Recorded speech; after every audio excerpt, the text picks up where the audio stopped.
오늘은 이제 성경 속에서 많은 하나님의 사람들, 그 파수꾼들을 설교를 한번 들어보는 시간입니다. 성경 속의 본문은 사실 그들의 거리 설교자의 거리 설교의 내용입니다. 그 내용을 한번 보면서 그 시대에 어떻게 메시지를 전했는지를 한번 보는 것이죠.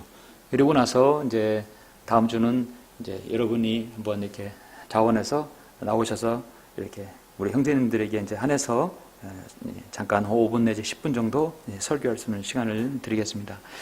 잠시 이따가 말씀을 드리기로 하고, 여기 이제 아모스 4장을 다 같이 한번 보시겠습니다.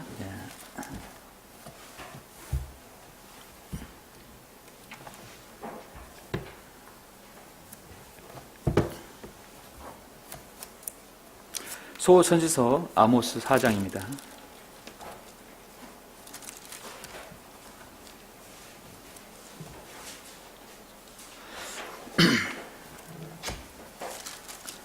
먼저 이제 본문을 보기 전에 대표되는 설교자를 여러분에게 소개합니다.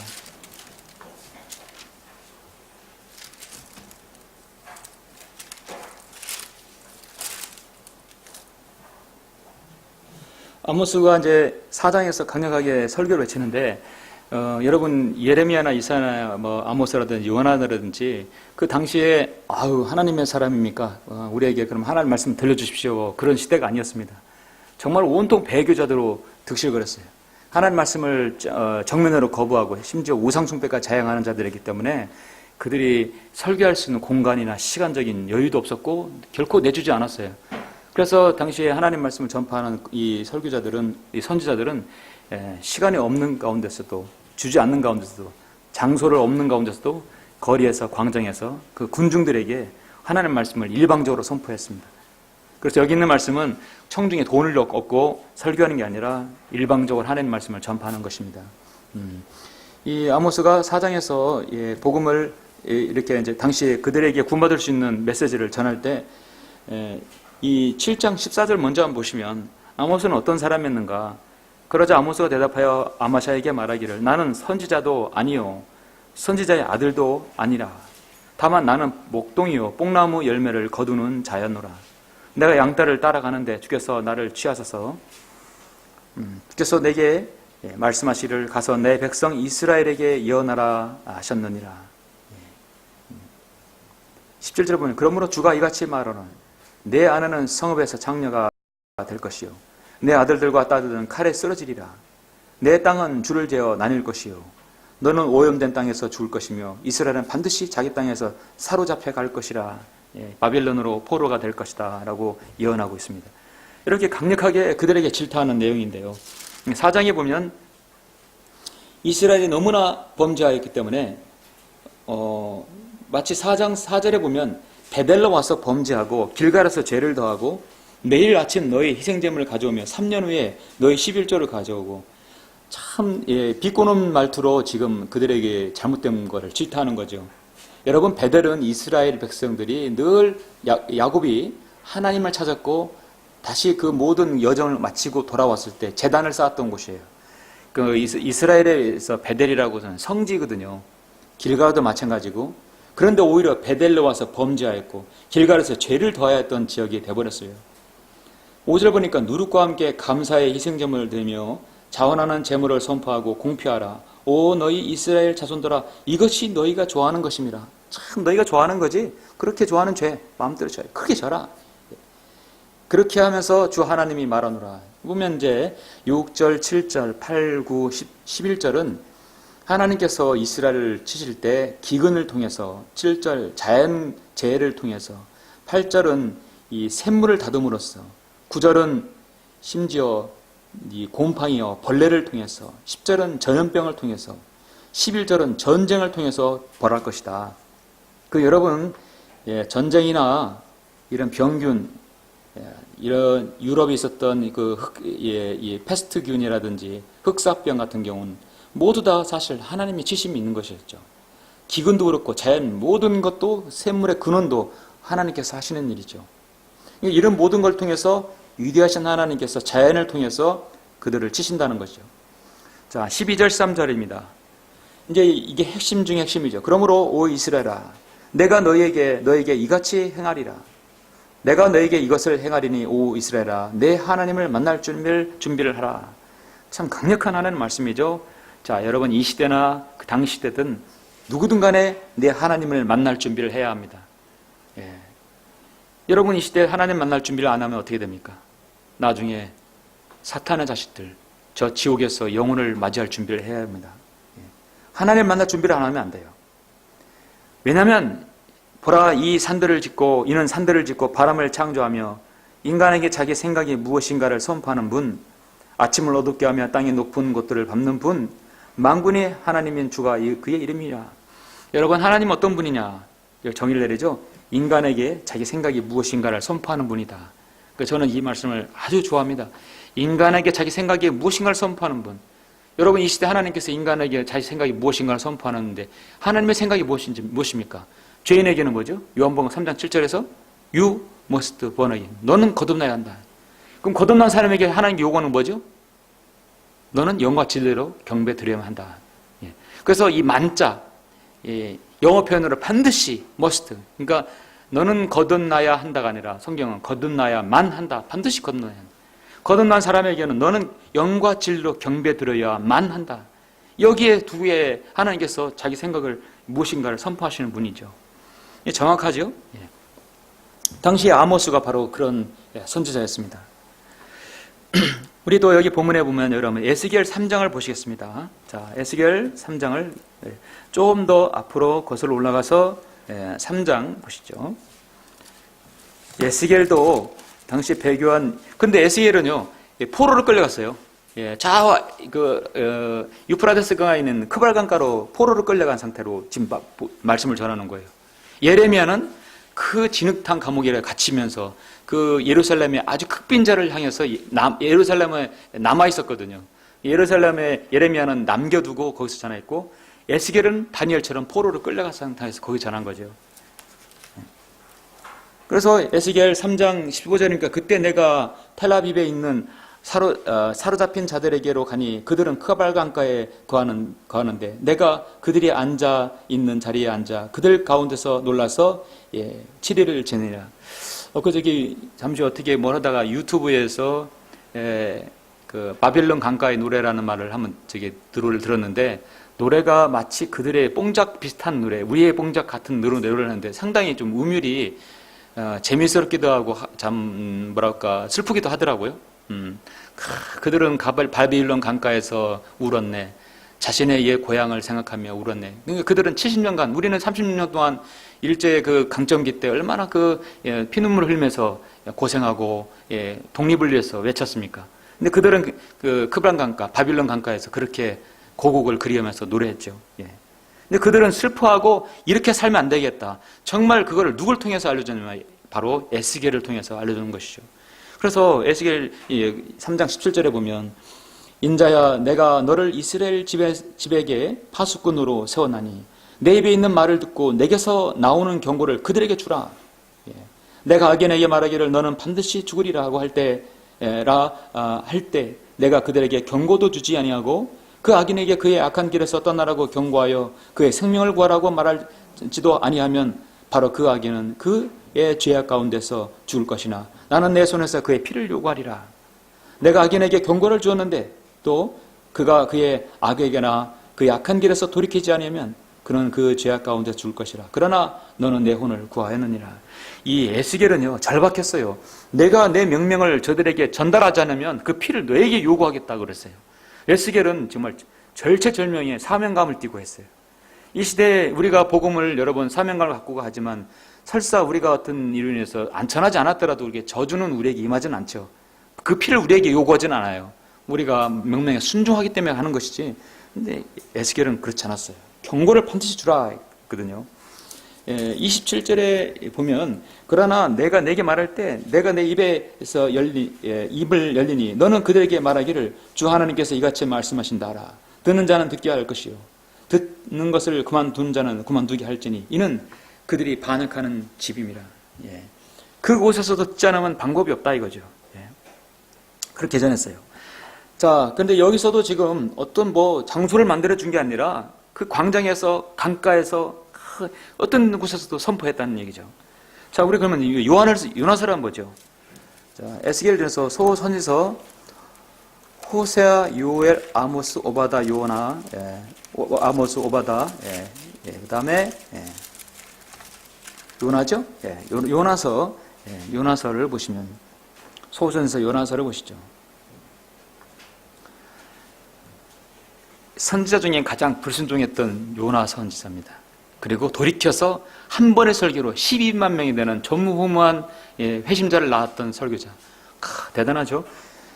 자, 요나가 1장 1절에 보니까 주의 말씀이 아미테의 아들 요나에게 임하여 말씀하시를 너는 일어나 저 큰 성읍 니느웨로 가서, 니느웨가 어느 나라냐? 아시리아거든요. 아시리아의 수도예요. 아시리아는 아시다시피 이스라엘을 삼킨 나라거든요. 한마디로 너의 적국, 너의 원수의 나라에 가서 그곳에서 그들에게 전해서 하나님으로 돌이키게 하라. 마치 일본이 우리나라를 그렇게 억압하고 임진왜란뿐만 아니라 수없이 우리나라를 그렇게 잡아삼키려 했죠. 저 일본의 한가운데 가서 복음을 전한 것과 동일합니다. 그런데 요나는 매우 민족주의적인 그런 양심을 가지고 있었어요. 내가 어떻게 우리나라를, 이 민족을 속국으로 만들고 파괴시킨 그 나라의 수도에 가서 그들을 내가 말씀을 전하랍니까? 요나로서는 이해하지 못했어요. 큰 성읍 니느웨로 가서 그 성읍에 치라. 이는 그들의 죄악이 내 앞에 닿았음이라. 요나는 주의 면전에서 타시스로 도망하기 위하여 도망갔어요. 요파로 내려가서 타시스로 가는 배를 만났더라. 그리하여 그가 주의 면전에서 피하여 그들과 함께 타시스로 가려고 뱃삭을 집으라고 배에 탔더라. 하나님의 말씀을 거절하면 싹도 지배라요. 하나님께서는 하나님의 사역을 하는 데서는 밭을 가는 소에게 재갈을 물리지 않는다겠습니다. 그러니까 하나님의 빵을 먹는 사람은 하나님께서 먹여준다 했는데 불순종하면 뱃삭까지 스스로 지불해야 한다는 거죠. 타시스로 가서 요바로 내려가서, 그 다음에 배를 타고 내려갔어요. 배를 타고 내려서 배 밑층으로 내려가서 배 밑층으로 나중에 바다로 떨어져서 나중에 지옥까지 들어간 거예요. 추락은 끝이 없는 거죠. 인생에서 가장 큰 추락은 바로 어디냐면 지옥이에요. 저 땅의 심장입니다. 그래서 요나는 하나님의 말씀에 불순종으로서 파도가 일어나가지고 그 파도가 너 때문이구나. 그러니까 요나가 제비 뽑혀가지고 바다에 던지니까 그만 잠잠해졌죠. 그래서 2절 보니까 또 요나가 그 물고기 뱃속으로부터 주의 하나님께 기도하여 말하기를 내가 나의 고통으로, 그 고통은 지옥이라는 것입니다. 인하여 주께 부르짖었더니 주께서 나를 부르셨나이다. 내가 지옥의 뱃속으로부터 부르짖었더니 주께서 내 음성을 들으셨나이다. 그래서 3일 밤 3일 낮을 지옥의 뱃속의 고통 가운데 있다가 물고기 뱃속으로 나와서 하나님께서 살린 거죠. 지옥에서 들어갔다가 다시 살아나온 유일한 사람, 우리 요나하고 또 주님이시죠. 이제 확실히 깨달은 거예요. 이제 어디로 도망 못 갑니다. 이제 알았습니다. 내가 하나님의 말씀을 내가 듣겠습니다. 2장 9절 나는 감사의 목소리로 주께 희생제를 드리겠으며 내가 서원한 것을 갚겠나이다. 내가 이제 전하겠습니다. 그러니까 3장에 보니까 주의 말씀이 요나에게 두 번째 임하여 말씀하시를 일어나 저 큰 성읍 니느웨로 가서 내가 내게 명하여 전파하라고 한 것을 그 성읍에게 전파하라 하시니 요나가 일어나서 이제 1장과 달리 주의 말씀에 따라 니느웨로 가서 그때 니느웨는 3일 길이나 되는 심히 큰 성읍이었더라. 요나가 그 성읍에 들어가 하룻길을 시작하고 그가 부르짖어 말하기를 40일이 지나면 니느웨가 무너지리라. 요나가 전한 복음은요 40일이 지나면 니느웨가 완전히 무너진다는 그것이었어요. 그러니까 당시에 하나님의 말씀을 전파하는 것이 그들에게 최상의 복음이죠. 그래서 많은 왕부터 해서 모든 귀족이 모두 다 칙령을 선포해가지고 모든 사람들이 굵은 베옷을 입고 하나님께 부르짖어서 하나님의 그 심판을 면하게 했던 것입니다. 물론 다음에 이 아시리아는 이제 아시리아는 바빌론에게 먹히지만 바빌론은 또 메데 페르시아가 먹죠. 물론 그들의 죄악으로 당하지만 그 죄악이 유예가 됐다는 것이죠. 우리가 이 땅에서 그리스도인이 기도하는 것은 이 전쟁과 모든 것은 하나님께서 우리 그리스도인 기도를 들어주심이에요. 이 핵 억지력이나 전쟁의 억지는 트럼프와에 달린 게 아니라 하나님의 손에 달린 거예요. 그러니까 하나님께서 하나님 방법으로 억지시켜주는 거죠. 잡아주는 거예요. 그래서 지금 이제 니느웨 성읍에 담대히 전파해서 12만 명이 되는 사람들이 일시에 지금 그렇게 거기서 죄를 돌이켜서 화를 면했던 것입니다. 자, 이렇게 해서 요나는 가장 위대한 거리 설교자 중에 한 명이었어요. 자, 그 다음에 요한복음 이제 7장을 한번 보시겠습니다. 우리 주님의 모습을 보시죠. 오늘 설교 8장 바로 앞에 7장을 보시면 7장 37, 38장 주님께서 이 거리에서 회당 말고 다른 데서 설교한 것은 많이 있는데 그 어떤 그 배경을 보면은 이거는 분명히 어떤 신뢰가 아니라 실외일 것이다 저는 이게 여겨집니다. 7장 37절, 38절입니다. 그 명절의 가장 큰 날인 마지막 날에 예수께서 자 여기서 보니 서서 외쳐 말씀하시기를 누구든지 목마르거든 내게로 와서 마시라. 나를 믿는 자는 성경에 말씀하는 것과 같이 그의 배에서 생수의 강들이 흐르리라. 우리 배에 생수의 강. 여러분 우리 배에서 생명수, 구약에서는 생명수, 요한복음 4장에 생명수라고 있죠. 우리에는 피의 순환체계가 되었어요. 생명수의 순환체계가 영적으로 흐르고 있어요. 그러면 영원히 살 수 있다는 얘기죠. 영원히 살 수 있어요. 여러분 나무 한 그루가 지난번에 우리 수련회 때 보셨죠? 어떤 나무가 몇천 년 간다고? 4,000년 간다겠죠. 예. 그 무슨 나무죠? 그 열매나무가 오래 간다고 했잖아요. 보통 백향목도 뭐 100년, 200년 그렇게 가요.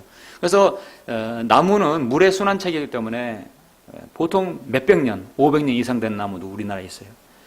하나님께서는 우리에게 이 생명수의 흐름의 체계를 들어가게 되면 생수의 강이 우리에게 흐르면 우리는 영원히 살 수 있는 거예요. 우리 안에 생명수의 강이 흐르려는 말은 영생을 주겠다는 얘기예요. 예. 지금 피의 순환체계지만 주님께서 우리를 오시면 우리가 저 휴가 되면 주님 같은 몸으로 변모돼서 완전 피의 순환체계가 완전히 영생을 할 수 있는 체계로 바뀐 거죠.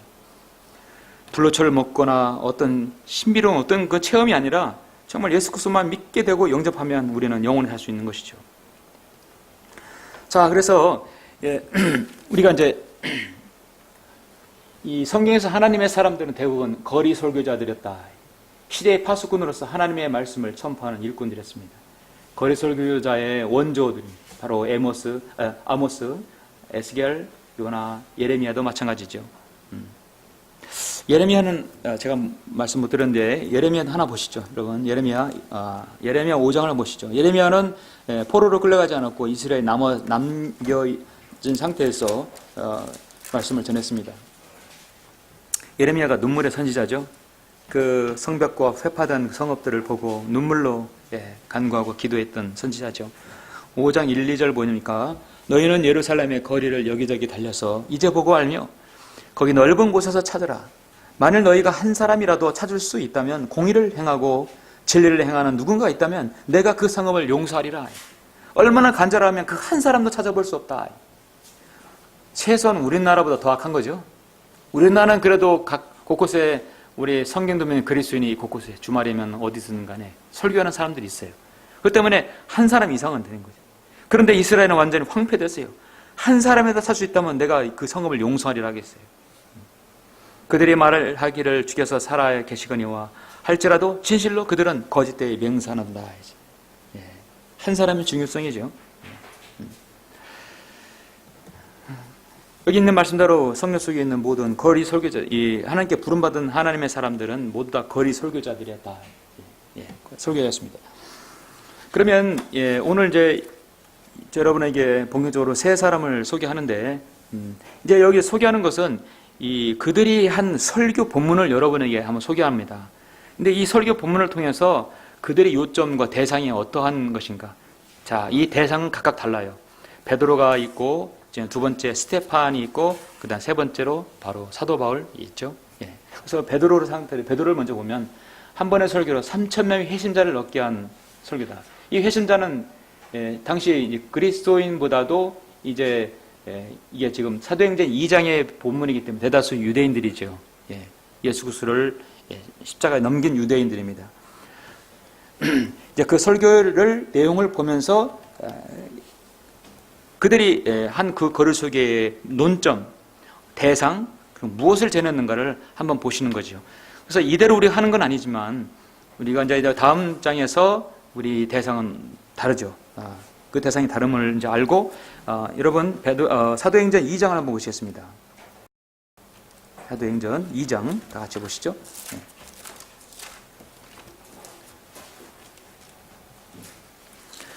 사도행전에서 우리 은사주의 공부할 때 많이 이제 다뤘던 장이죠. 사도행전 2장 교리에 있어서 신약 교리와 그 다음에 구약에 있는 교리의 인터체인지라고 해야 되나요? 한 번 길 잘못 돌아서면 완전히 삼천포로 빠지는 길이 사도행전 2장입니다. 그래서 오늘날 많은 교회들이 사도행전 2장을 잘못 해석함으로써 이단 교리가 생겨난 거죠. 그러면 여기 14절부터 한번 보시겠습니다. 자, 그때 베드로가 11사도와 함께 일어나서 목소리를 높여 그들에게 말하기를 분명히 많은 회중에게 지금 불특정 다수의 회중에게 목소리를 높여서 지금 말합니다. 너희 유대 사람들과 예루살렘에 거하는 모든 사람아, 유대인들, 그렇죠? 예루살렘에 거하는 모든 사람, 여기 유대인도 있을 거고 이방인도 있을 거예요. 그런데 교리적인 측면에서 보면 대다수 유대인들입니다. 이 일을 너희에게 알게 하였으니 내 말에 경청하라. 먼저 대상이 나오죠? 대상이 나옵니다. 지금은 겨우 낮 셋이니 너희가 짐작하는 것 같이 쭉 제가 말씀을 드리면서 하겠습니다. 이 사람들이 취한 것은 아니니라. 이것은 선지자 요엘로 말씀하신 바니 하나님께서 말씀하시기를 마지막 날들에 내가 내 영을 모든 육체 위에 부으리라. 그러면 너희 아들들과 딸들이 예언할 것이요 또 너희 젊은이들은 환상을 볼 것이며 너희 노인들은 꿈을 꾸리라. 환상 나왔네. 여러분 환상이 뭐죠? 환상은 항상 뭐에 관련돼 있다? 재림 관련돼 있다. 주님의 재림이 가까워 있어요. 자, 그러면 유대인들이 예수를 이때라도 민족적으로 받아들이게 되면 이 지금 마치 요엘에서 말씀한 그 환상이 이루어질 것이다 라는 거죠. 그런데 요엘의 환상이 지금 이루어진 게 아니에요. 너희들이 민족적으로 받아들이면 될 것이다. 또 그 날들에는 내가 내 남종들과 여종들 외에도 내 영을 부어주리니 그들이 예언하리라. 내가 위로 하늘에서는 이적들과 아래로는 땅에서는 표적들을 보이리니 피와 물과 불과 연기라. 그 위대하고 찬란한 주의 날이 오기 전에 해가 흑암으로 달이 피로 변하리라. 그러나 누구든지 주의 이름을 부르는 자는 구원을 얻으리라고 하였느니라. 요엘의 예언을 가지고 지금 인용을 한 것입니다.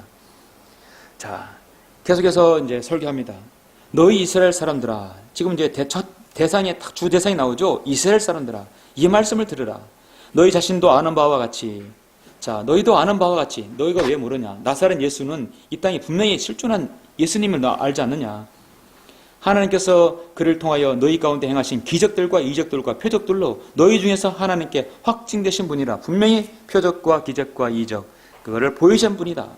하나님의 정하신 뜻과 미리 아심에 따라 내어주신 그를 너희가 붙잡아 무법자들의 손을 통해 십자가에 못 박혀 죽였으나 그들의 죄를 지적하고 있는 거예요.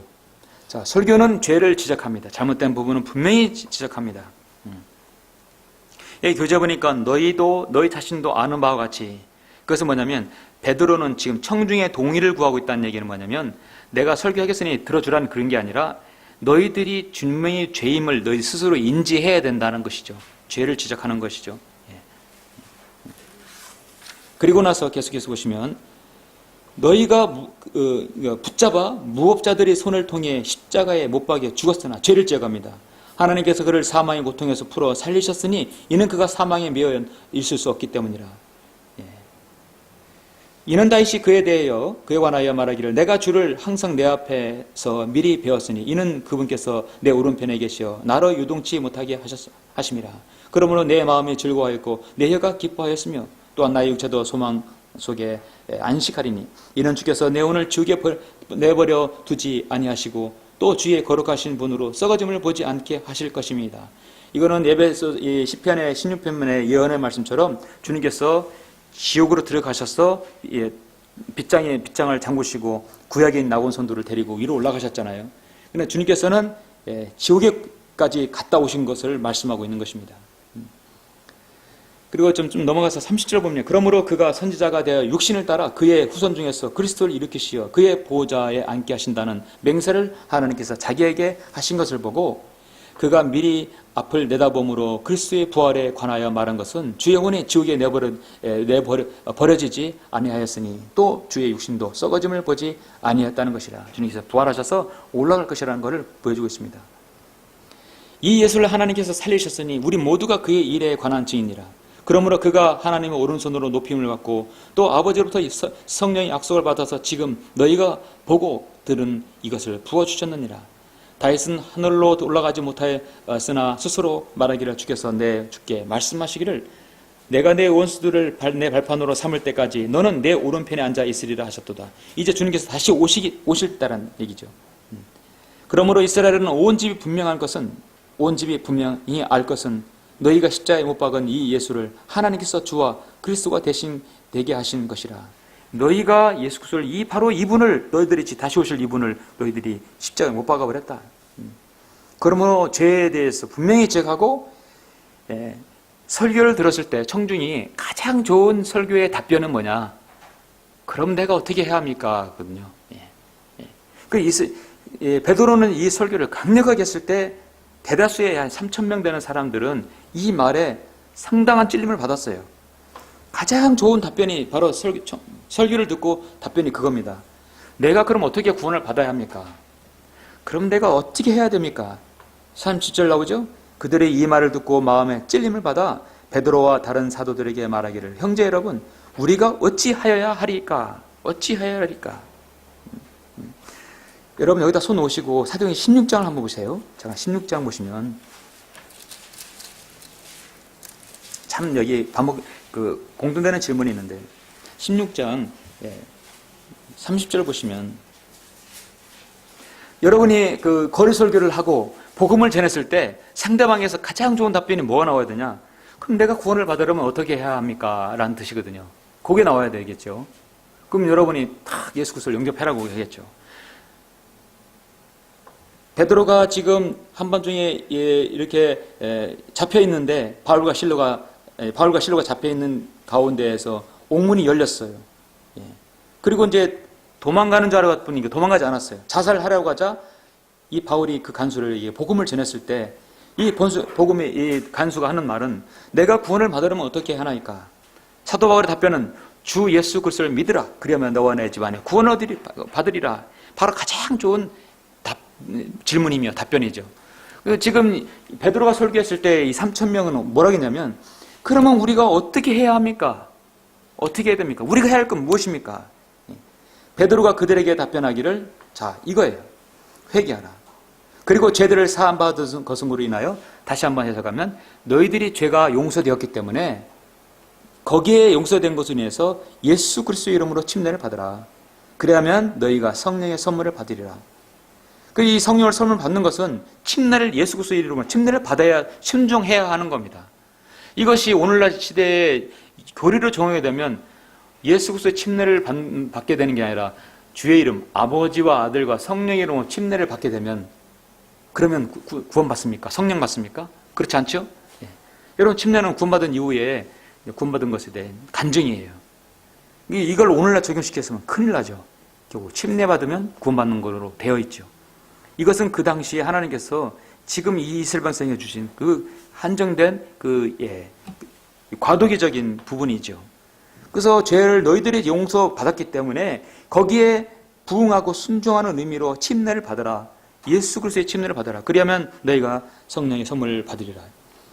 이렇게 했을 때 약 41절에 보니까 그러자 그의 말을 기꺼이 받아들인 사람들이 침례를 받더라. 그리하여 그 날에 약 3,000명의 사람이 더 늘었더라. 그랬죠. 이스라엘이 전부 다 그런 건 아니었어요. 3,000명의 사람들이었다. 베드로의 설교는 강력했습니다. 3,000명이었어요. 이렇게 해서 이 베드로의 사역이 이제 시작이 됩니다. 그 다음에 이제 좀 지나가서 스데반의 설교가 나오는데 여러분 스데반은 7장 이게 2절은 너무 길기 때문에 제가 다 읽지 않겠습니다. 자, 7장을 잠깐 소개합니다. 7장에 보면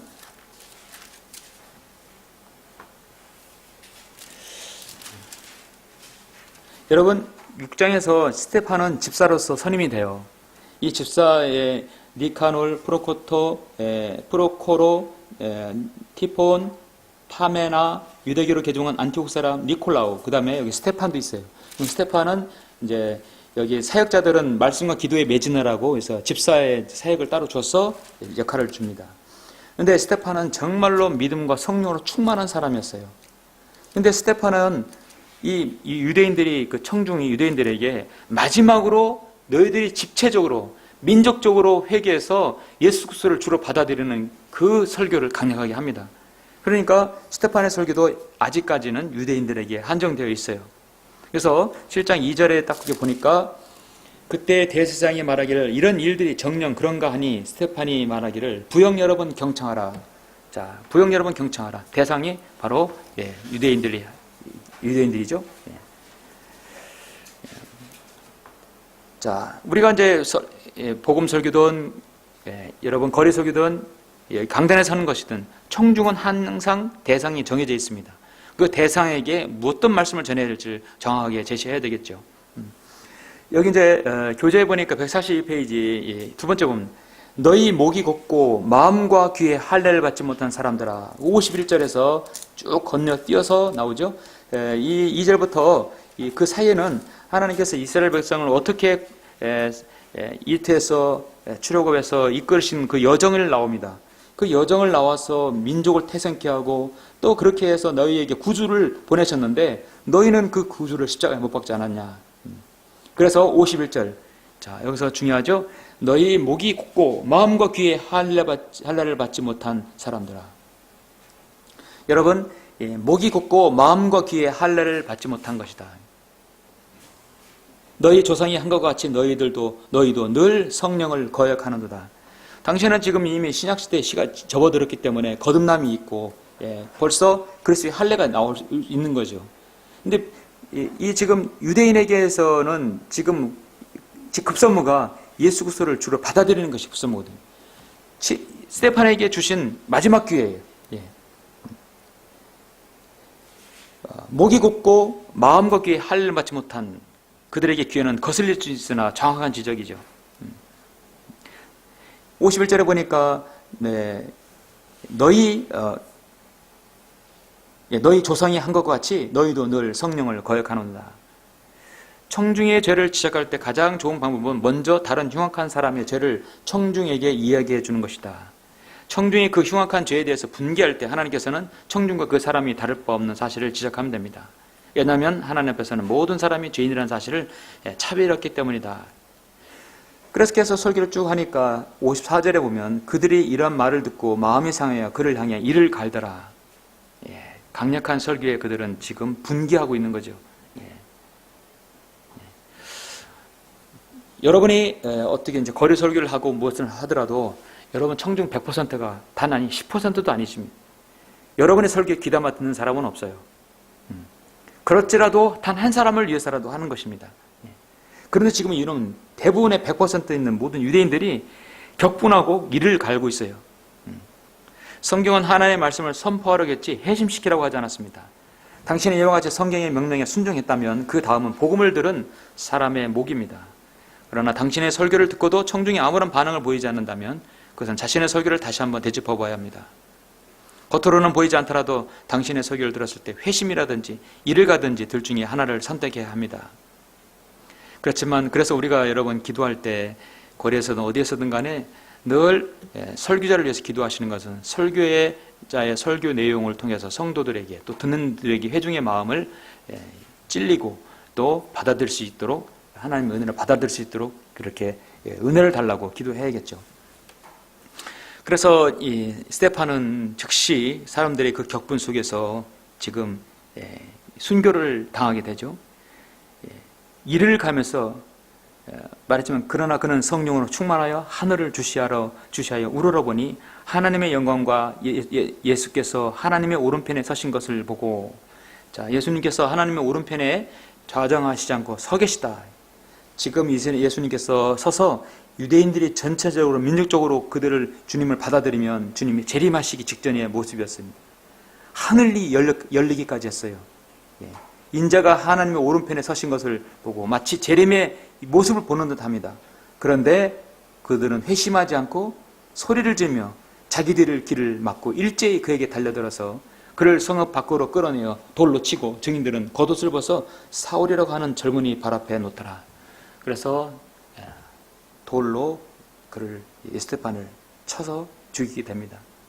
스테판은 말하기를 주 예수여 나의 영을 받아주소서. 무릎 꿇고 큰 소리로 부르짖기를 주여 이 죄를 그들에게 돌리지 마옵소서. 자, 이렇게 기도하고 숨을 거두게 되죠. 성경은 그것을 스테판이 잠드니라라고 성경 말씀하고 있습니다. 근데 그 겉옷을 맡은 사람이 누구냐? 그러니까 사울입니다. 사울이죠. 사울은 사도행전 9장에서 구원받죠.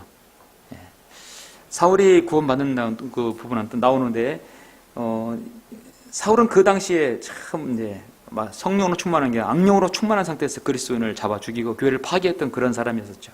하나님께서 그를 이제 구원을 시켰죠. 자, 우리는 설교를 하나만 더 보시죠, 여러분. 바울의 설교를 보시죠. 그런 바울이 완전히 성령님께 이끌림 받아서 설교하는 부분을 보시면, 여러분 사도행전 17장을 보시겠습니다. 17장. 이제 이거는 완전한 이방인들에게 하는 것입니다. 이방인들에게. 22절 보시면,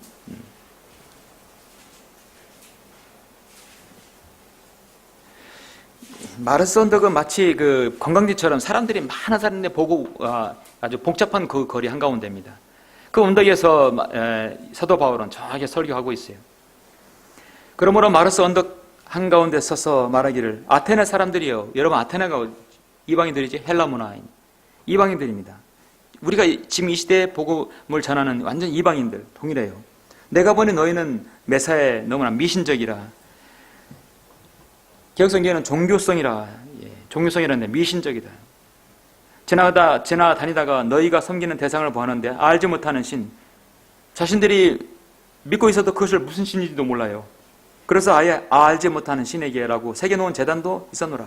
그러므로 너희가 알지 못하면서 섬기는 그 대상을 너희에게 알게 하리라. 그 알지 못한 신을 내가 알려주겠다.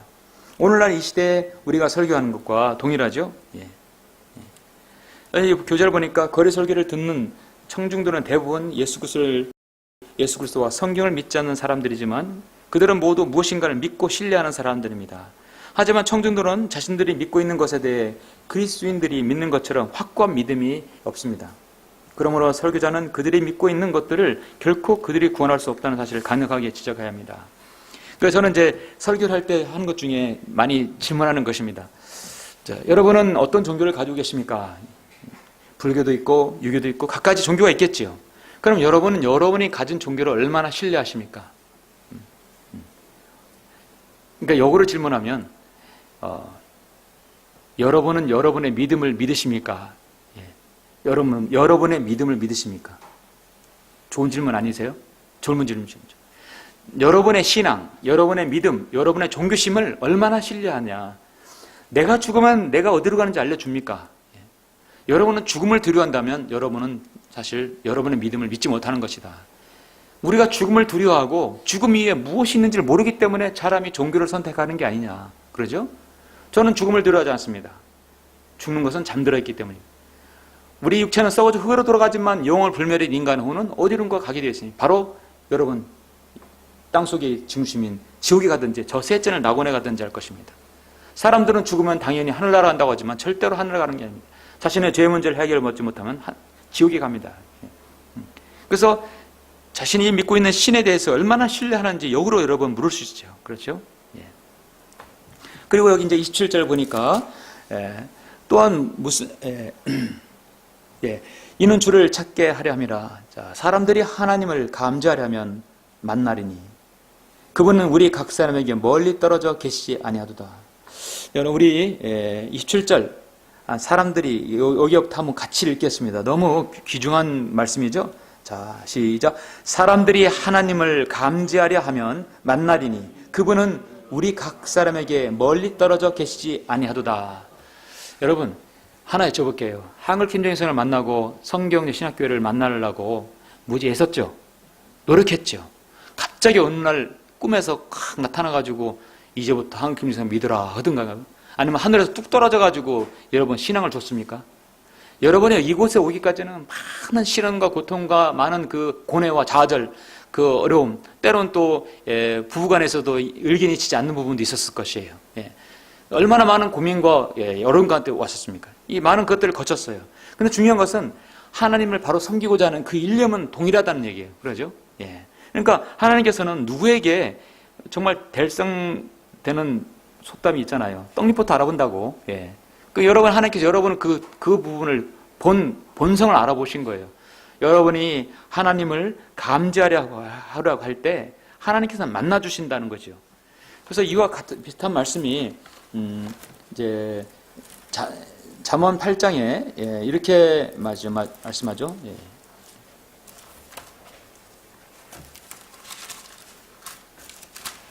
잠언 8장에는 훈계를 듣고 현명하게 되며 그것들을 거절하지 말라. 내게 들으며 날마다 나의 문들에서 지켜보고 나의 문설줄들에서 기다리는 자는 복이 있나니 이는 나를 만나는 자마다 생명을 얻고 주의 은총을 받을 것임이라. 자, 17절, 8장 17절. 나를 사랑한 자들을 내가 사랑하니 일찍 나를 찾는 자들은 나를 만나리라. 정확하죠? 이게 바로 사도행 17장 27절의 정확한 말씀과 동일하다고 봐요. 나를 사랑하는 자들을 내가 사랑하리니 일찍 나를 찾는 자들은 나를 만나리라. 하나님을 찾고자 하는 데는 하나님께서는 멀리 계시지 아니하도다 했어요. 너희들은 마찬가지다 이거죠. 지금 아테네 사람들이요. 3절에 보니까 우리가 하나님의 자손이라면 사람의 기술과 고안으로 구주한 금이나 은이나 돌이 하나님의 신격 같다고 생각하지는 말아야 할 것이니라. 이 무지의 때는 하나님께서 눈 감으셨으나 이제는 어디에 살고 있는 어떤 사람에게도 회개하라고 명령하고 계시니라. 컴퓨터를 집에서만 우리가 봤었죠. 그런데 이제 스마트폰을 가지고 있어서 손안에 컴퓨터가 됐어요. 손안에 검색, 손가락 까딱 하면 물건도 주문하고 다 볼 수 있는 세상, 다 원하는 거 들을 수 있고 볼 수 있어요. 그런데 많은 그 정보의 혼수 속에서 어떻게 하면 구원받는지는 쉽게 찾기가 어려워요. 유튜브를 보면 나올 수도 나올 수 있겠지만, 그래서 바른 진리도 나오는 거예요. 그런데 바른 진리의 말씀 찾는 것은 너무너무 많은 정보 홍수 속이기 때문에 그 확률이 더 희박하다는 얘기예요. 많은 정보의 시대가 그리 좋은 것은 아닙니다. 그러나 또 그런 정보의 유익을 통해 우리가 전할 수 있는 계기가 되는 것이죠. 무지 때는 용서해 주셨지만 무지, 모른다. 어린 아이에게는 칼이 뭔지를 모르죠. 그런 아이에게는 죄를 죄로 여기지 아니한다고 말씀하고 있어요. 정신박약이라든지 어린아이가 죽으면 하늘나라 가는 것입니다. 죄를 죄로 여기지 않아요. 그러나 지금은 어디에 어떤 사람에게도 하나님께서는 회개하라고 명령하십니다. 31절 이는 하나님께서 선정하신 그 사람을 통하여 의로 세상을 심판하실 한날을 정해놓으시고 그를 죽은 자들로부터 살리시어 모든 사람에게 확증해 주셨습니다. 그래서 이 신약에서 복음의 전파하는 이 이방인들에게 복음을 전파하는 가장 이 스탠다드 모범을 이 사도행전 17장 여기에서 이 마르스 언덕의 설교에서 여러분 볼 수 있습니다.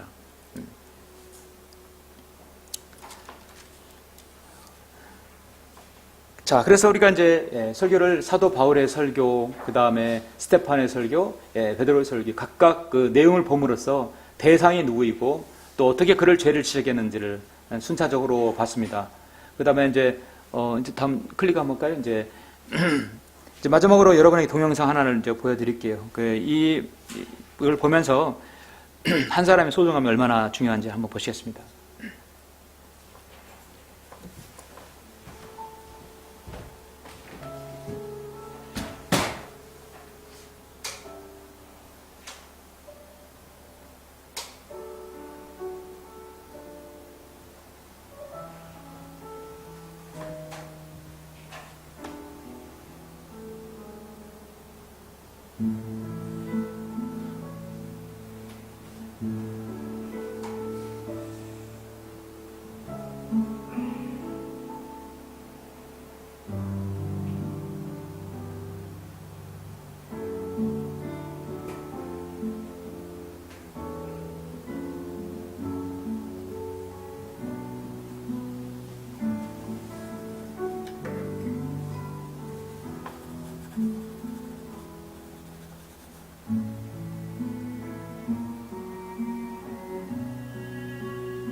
예, 그 미국에 이제 에드워드 킴볼이라는 주일학 교사가 이 구두방에 수선하는 무디를 구령해서 무디가 주일학교 교사가 되고 교사를 하면서 엄청난 아이들을 이렇게 교회에 이제 모이게 한 거예요.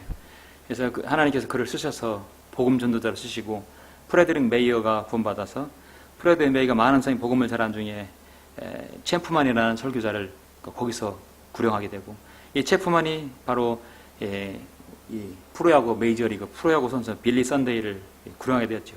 이 빌리 선데이가 그렇게 이제 150만 명이라는 사람들에게 많은 복음을 이렇게 전했어요. 그리고 그 중에 한 사람이 모르드케 햄이라는 또 훌륭한 신학자를 또 낳게 했죠. 근데 뿐만 아니라 우리가 모르는 많은 사람들이 계속해서 전달되겠죠. 한 사람, 그 한 사람으로 인해서 안드레는 한 사람 누구죠? 자기 형제 베드로만 주님께로 인도하신 거예요. 인도하고 베드로는 어떻습니까? 아까 한 번에 3천 명의 사람들이 유대인이 구원받았어요. 나 한 사람은 소중한 거예요. 이제 소중한 것이죠. 빌리 선데이는 많은 사람이 재능이 부족보다 결심의 부족으로 실패한다. 재능이 부족한 것이 아니라 결심, 그 결심이 중요하다는 것이죠. 여기 145페이지 보면 자, 무엇을 망설이십니까? 지금 세상에 죄악된 거리에 나가면 죄인들은 당신의 설교를 듣기에 오고 갈 것입니다. 존 웨슬레가 온 세상은 나의 교구요 그곳은 나의 강단이라고 했듯이 성경 도면 그리스도인에게서 세상은 그들의 강단이 됩니다. 당신의 지금 거리에 성경을 들고 강력하게 예수 그리스도의 복음을 전한다면 2000년 교세에서 마지막 거리 설교가 되는 것입니다. 그렇죠? 예. 그래서 오늘 이제 이걸 마치고요. 이제 여기 보시면 제가 여러분에게 복음 전파 제가 키트를 드렸죠. 자매님 아까 여기 딸들 둘이 있네요. 그거 주시면 되겠네요. 저기 다음 주 이제 오면 이거고 가시면 지금 좀 주시죠. 저기 우리 저기 받으세요. 그럼 여러분 다 받으셨죠? 제가 못 받으시면 다음 주에 더 만들어서 제 믿음이 부족해가지고 더 많이 만들었어야 되는데 그건 여러분이 이제 애우셔서 또 이렇게 또 축지하시면 됩니다.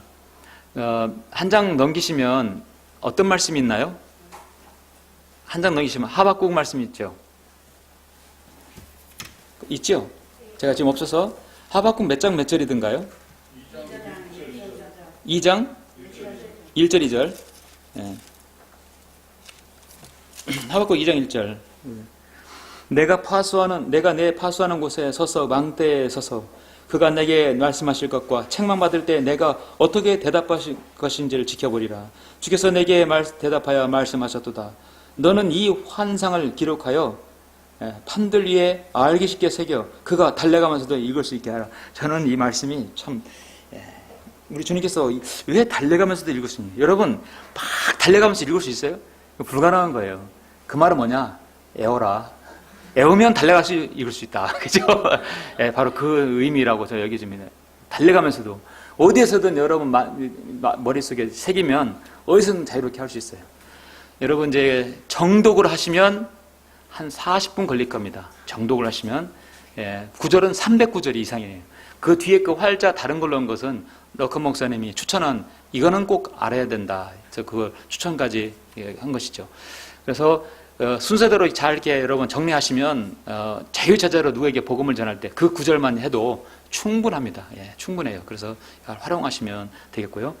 이제 우리 여기 있는 거는 이렇게 하셔서 교재에 다음 주는 실습이 되는데 원래는 이제 이렇게 방송을 이렇게 안 할 때는 개인적으로 해서 하나하나 제가 이렇게 잡아드리고 하는데 이제 그렇게는 못하지만 이제 우리 형제님들 그래서 나는 시내 중심가에서 하고 싶다. 그럼 제가 멋지게 시내 중심가를 배경을 쫙 만들어 드릴 테니까 그러시고 나는 광장이 아름다운 공원이다. 멋진 공원을 해드릴 테니까 제가 여러분 나오셔서 여기서 한 번씩 하시는 겁니다. 한 10분 이내가 될 겁니다. 그래서 자, 4분도 좋고 5분 좋아요. 그래서 이렇게 해서 실습하는 시간을 갖도록 하겠습니다. 여러분 이렇게 읽는 거하고 다 같이 나와서 이렇게 한번 하는 거하고는 달라요. 좋은 것이 될 것 같습니다. 자, 기도하시면서 준비하시겠습니다.